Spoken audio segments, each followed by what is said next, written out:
Extra Info News Update।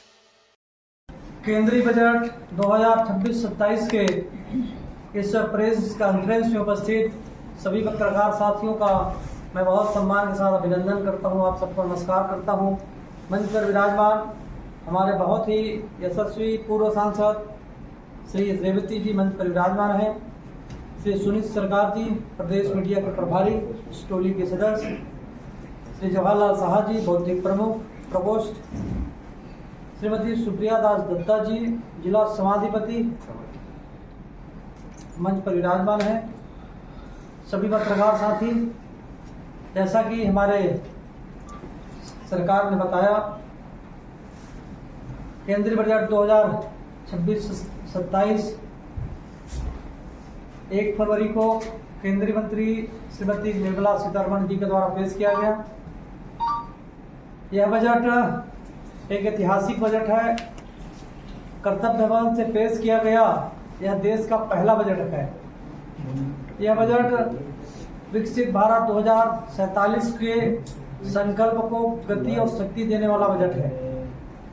मैं पहले देश में बजट को क्या मिला, उसके बाद अपने मंत्रालय से, उसके बाद हमारे त्रिपुरा प्रदेश को जो बजट में अलॉटमेंट हुआ उसके बारे में आपके सामने विस्तार से बात मैं रखूंगा।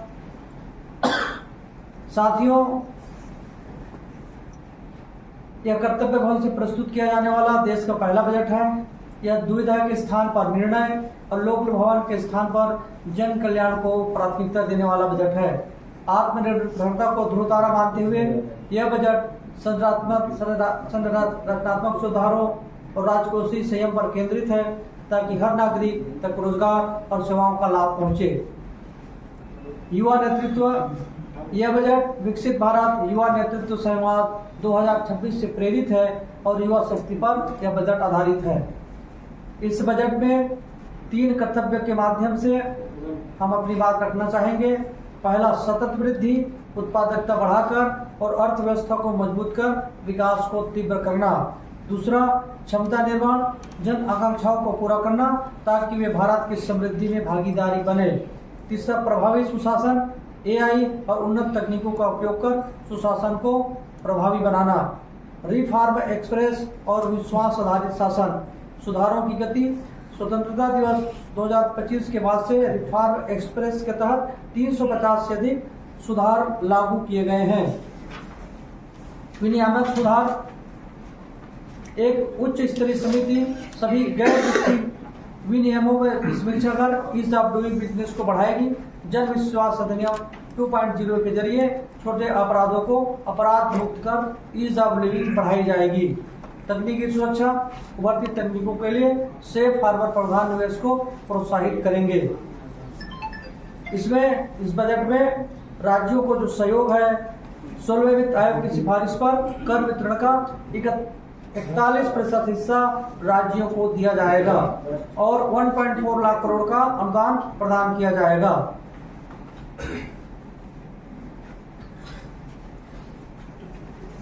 अगले 5 वर्षों में बायोफार्मा शक्ति योजना से 10,000 करोड़ का निवेश किया जाएगा। इसके अंतर्गत 3 नए NIPER बनाए जाएंगे और वैज्ञानिक सुरक्षा के लिए 1000 क्लिनिक साइट स्थापित की जाएगी।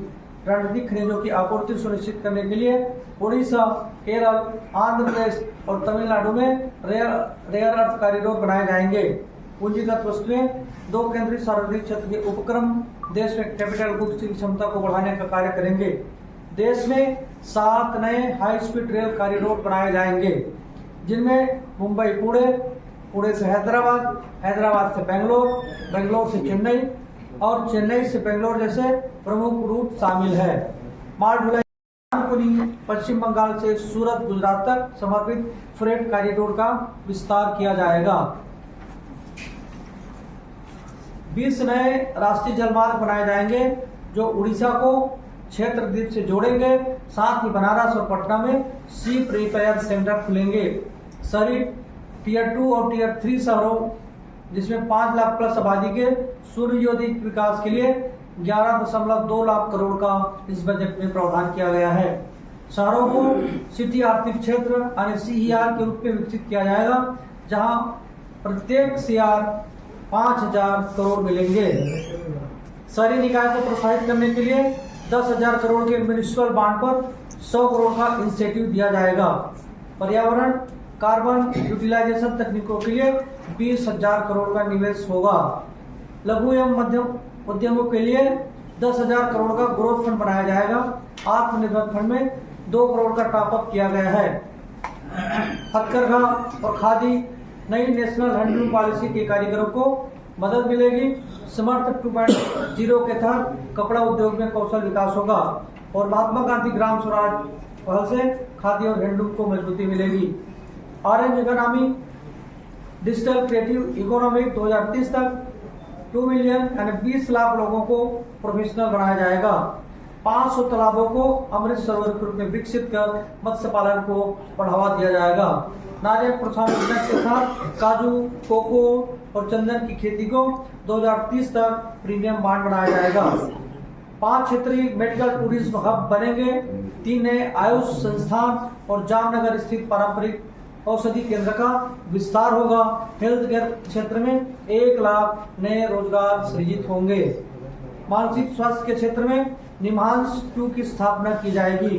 दिव्यांग सहारा योजना और कृत्रिम अंगों के निर्माण हेतु कौशल विकास को बढ़ावा दिया जाएगा।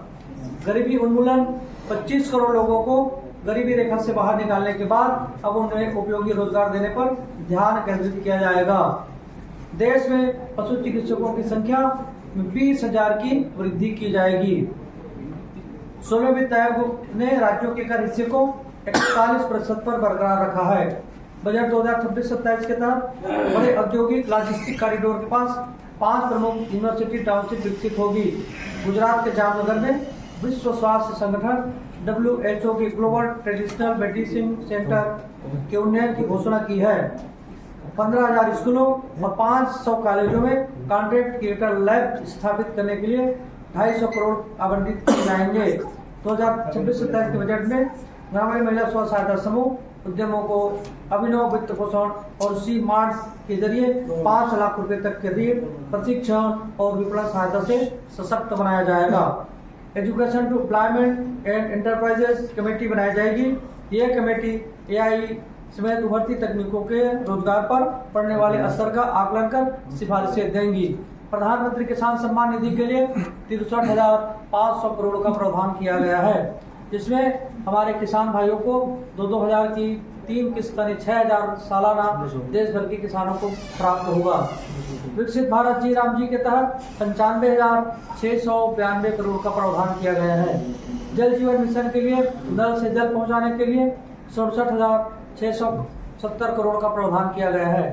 प्रधानमंत्री आवास योजना ग्रामीण के लिए 54,917 करोड़ का प्रावधान किया गया है। प्रधानमंत्री आवास योजना शहरी के लिए 2,16,522 करोड़ का प्रावधान इस बजट में किया गया है। हर गरीब के पास अपना मकान हो, सम्मान के साथ दिए, ये प्रावधान इस बजट में किया गया है। काल 2014 इसमें कृषि बजट का आवंटन केवल 21,900 करोड़ था और किसान कल्याण के लिए आवंटन अब 1.25 लाख करोड़ से अधिक है, जो किसानों के प्रति हमारी प्रतिबद्धता है।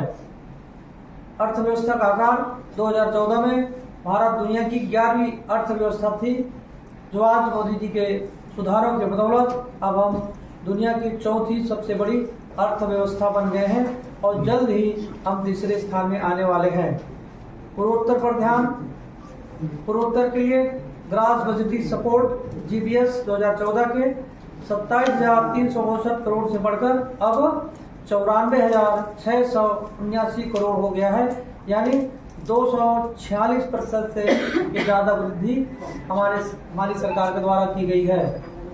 प्रधानमंत्री के विजन के अनुसार पूर्वोत्तर अब देश का ग्रोथ इंजन है। पूर्वोत्तर राज्यों में रेलवे कनेक्टिविटी को बढ़ावा देने के लिए 11,486 करोड़ का आवंटन है। तुलनात्मक रूप से 2014 से पहले इस क्षेत्र को रेलवे मार्ग पर लाने के लिए कोई स्पष्ट समय सीमा ही नहीं था। लोक भवन वादों के बजाय जन कल्याण और बुनियादी सुधारों को मोदी सरकार ने हमेशा प्राथमिकता दी है। रिफॉर्म एक्सप्रेस को गति देते हुए हमने 350 से अधिक सुधार लागू किए हैं। ईज ऑफ लिविंग हमारी नीतियों का केंद्र है। जन विश्वास अधिनियम 2.0 के माध्यम से छोटे अपराधों को अपराध मुक्त किया गया है। प्रधानमंत्री जी के पूर्वोदय विजन के तहत पूर्वोत्तर के लिए बजटी आवंटन ऐतिहासिक वृद्धि की गई है। डोनर मंत्रालय को 6,812.30 करोड़ का अब तक का सबसे बड़ा बजट मिला है। रेलवे क्षेत्र में समूचे पूर्वोत्तर के लिए 11,486 करोड़ का आवंटन किए गए हैं, जबकि चालू परियोजनाओं का कुल मूल्य 72,468 करोड़ है। सिलीगुड़ी कॉरिडोर के रूप में सुरक्षा और निर्बाध आपूर्ति के लिए 34 किलोमीटर लंबी रणनीतिक भूमिगत रेलवे लाइन को मंजूरी दी गई है। Varanasi Siliguri high speed rail corridor उत्तर भारत और पूर्वी सीमा के बीच व्यापार और पर्यटन की दूरियां मिटाएगी। त्रिपुरा की अर्थव्यवस्था को वैश्विक स्तर पर ले जाने के लिए विशेष प्रावधान किए गए हैं। आध्यात्मिक पर्यटन और विरासत को संभालने के लिए बौद्ध सर्किट की घोषणा की गई है। त्रिपुरा इस बौद्ध सर्किट का प्रमुख केंद्र होगा। यह दक्षिण पूर्व और पूर्वी एशिया के अंतर्राष्ट्रीय तीर्थयात्रियों को आकर्षित करेगा और स्थानीय अर्थव्यवस्था को बढ़ाएगा। जनजाति कल्याण और शिक्षा के लिए राज्य सरकार ने कुल परिव्यय का 40% आरक्षित किया है। त्रिपुरा में 10,000 छात्रों के लिए 15 नए एकलव्य मॉडल आवासीय विद्यालय स्थापित किए जाएंगे। ग्रामीण बाल बालिकाओं की शिक्षा के लिए राज्य भर में 700 छात्रावासों का निर्माण होगा। रेलवे और बुनियादी ढांचा अंतर्राष्ट्रीय संपर्क अगरतला अखौरा लिंक का पार ढुलाई के लिए पूरी तरह चालू है, जो बांग्लादेश के बंदरगाहों तक सीधी पहुंच देता है। वंदे भारत एक्सप्रेस त्रिपुरा और दक्षिण असम लाइनों का विद्युतीकरण पूरा हो चुका है। 2026 की शुरुआत में अगरतला और गुवाहाटी के बीच में वंदे भारत सेवा शुरू हो जाएगी। स्टेशन आधुनिकीकरण अमृत भारत योजना के तहत अगरतला, उदयपुर, धर्मनगर और कुमारघाट स्टेशनों का 332 करोड़ से अधिक का कायाकल्प हो रहा है। नई औद्योगिक लाइन रबर और बांस उद्योगों को समर्थन देने के लिए जेरानिया से बौद्ध जयनगर के बीच 14 किलोमीटर की नई लाइन का सर्वे मंजूर किया गया है। सड़क और लॉजिस्टिक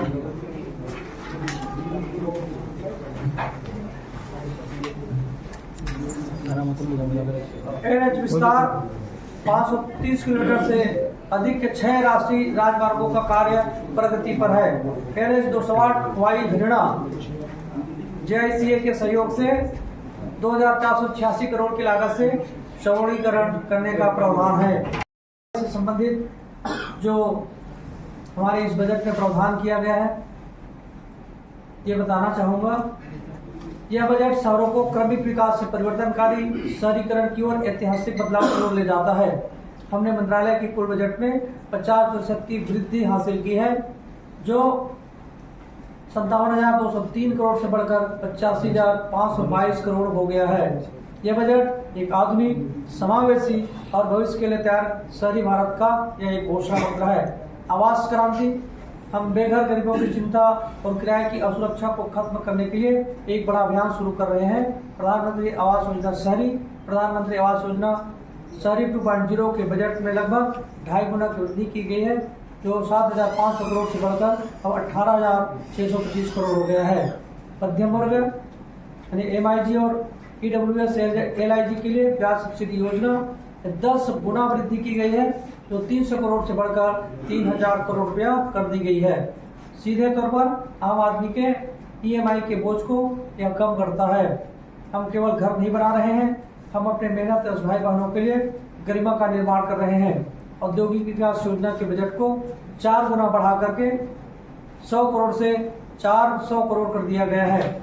आने वाले कल के शहर नवाचार और आधुनिकीकरण की बुनियाद इस बजट का मुख्य आकर्षण अर्बन चैलेंज फंड है। हमने इसमें 10 गुना की भारी बढ़ोतरी की है, जिससे आवंटन 1,000 करोड़ से बढ़कर के 10,000 करोड़ हो गया है। यह शहरों के बीच ग्रोथ हब बनाने के लिए प्रतिस्पर्धा पैदा करेगी। National urban digital mission 300 crore का निवेश कर रहे हैं। सिटीज 2.0 की फंडिंग को 6 गुना बढ़ा करके 300 करोड़ रुपया कर रहे हैं। सभी के लिए गतिशीलता, मेट्रो और ग्रीन ट्रांजिट हम मेट्रो परियोजनाओं के लिए 28,740 करोड़ आवंटित कर रहे हैं। क्षेत्रीय कनेक्टिविटी को बढ़ावा देने के लिए एनसीआरटीसी का आवंटन बढ़कर 2200 करोड़ हो गया है। हरित गतिशीलता की दिशा में पीएम बस सेवा योजना का आवंटन बढ़ाकर 500 करोड़ कर दिया गया है। कमजोर वर्ग के लिए सहायता, रेहड़ी पटरी उद्यमियों के साथ पीएम स्वनिधि हमने स्ट्रीट वेंडर्स के लिए फंडिंग में 57% की वृद्धि करते हुए 900 करोड़ आवंटित किए हैं। शहरी आजीविका दीनदयाल जन आजीविका योजना का बजट दोगुने से अधिक होकर के 530 करोड़ से भी ज्यादा हो गया है। जल सुरक्षा और स्वच्छता, स्वच्छ और जल सुरक्षित शहर अमृत आवंटन 8000 करोड़ पर मजबूती के साथ टिका है ताकि हर घर नल से जल सुरक्षित हो सकेंगे। स्वच्छ भारत मिशन शहरी कचरा मुक्त शहरों की गति बनाए रखने के लिए एसडीएम शहरी बजट को 2500 करोड़ कर दिया गया है। बुनियादी ढांचा और कार्यान्वयन शक्ति सीपीडब्ल्यूडी देश की प्रमुख निर्माण एजेंसी केंद्रीय लोक निर्माण विभाग को 3642 करोड़ का बढ़ा हुआ बजट आवंटन मिला है ताकि बुनियादी ढांचे के लक्ष्यों को बिना किसी देरी के पूरा किया जा सके। साथियों, त्रिपुरा के लिए जो बजट में किया गया है और यूपीए की सरकार के समय 2004 से 14 के बीच में और 2014 से अब तक के हमने बजट में क्या वृद्धि किया है, इसको मैं तुलनात्मक भी आप सबके सामने बताना चाहूंगा। पिछले 12 वर्षों में भारत की वित्तीय शक्ति और विकास की गति में कितना बड़ा परिवर्तन आया है, मैं कुछ आंकड़े भी बताना चाहूंगा। यूपीए के काल यानी 2004 से 14 में पूंजीगत व्यय 3.92 लाख करोड़ रुपया था। वर्तमान बजट में से बढ़ा करके 12.2 लाख करोड़ कर दिया गया है, यानी बुनियादी ढांचे के निर्माण में 3 गुना से भी अधिक की वृद्धि की गई है। यहाँ एक शेष और एकीकृत चेक पोस्ट का निर्माण तेजी से चल रहा है। जल मार्ग गोमती नदी पर नई जेटी बनाई जा रही है जो त्रिपुरा को सीधे बंगाल की खाड़ी से जोड़ेगा। मध्यम वर्ग और किसानों को बड़ी राहत, आयकर में राहत, 12 लाख तक की आय पर शून्य कर के निर्णय के अनुसार अनुपालन को सरल बनाया गया है। शहरी आवास, प्रधानमंत्री आवास योजना अर्बन, बेघर गरीबों और मध्यम वर्ग के लिए आवास बजट में 2.5 गुना की वृद्धि की गई है। भारत विस्तार योजना के तहत त्रिपुरा के किसानों के लिए बहुभाषी AI टूल लॉन्च किया जाएगा जो स्थानीय भाषा में मौसम और खेती की सलाह देगा। अगरवुड त्रिपुरा में ऊद की खेती के लिए विशेष निर्यात सहायता, महिला सशक्तिकरण को बढ़ावा देने के लिए लखपति दीदियों के उत्पादों के लिए सी मार्ट नामक रिटेल आउटलेट खुलेंगे। यह बजट त्रिपुरा को केवल उत्तर पूर्व का प्रवेश ही नहीं बल्कि एक आधुनिक, व्यापारिक और सांस्कृतिक केंद्र बनाने की सरकार की प्रतिबद्धता का प्रमाण है। यह बजट त्रिपुरा को लॉजिस्टिक हब बनाने का एक ब्लूप्रिंट है। जहां यूपीए सरकार के समय पूर्वोत्तर केवल पॉलिसी का हिस्सा था, वही मोदी सरकार ने यह परफॉर्मेंस और प्रायोरिटी का केंद्र है। अगरतला से अखौरा तक और रबर से लेकर IIT तक त्रिपुरा विकसित भारत का प्रमुख स्तंभ बनेगा। मैंने संक्षेप में बजट की बात कही। मैं सभी पत्रकार साथियों का एक बार फिर से स्वागत अभिनंदन करते हुए अपनी बात पूरा करता हूँ। धन्यवाद। सर, आपने कहा है कि 2026 की शुरुआत में अगरतला गुवाहाटी वंदे भारत का इसके बारे में क्लियर कीजिए। और कौन वंदे भारत अगरतला से गुवाहाटी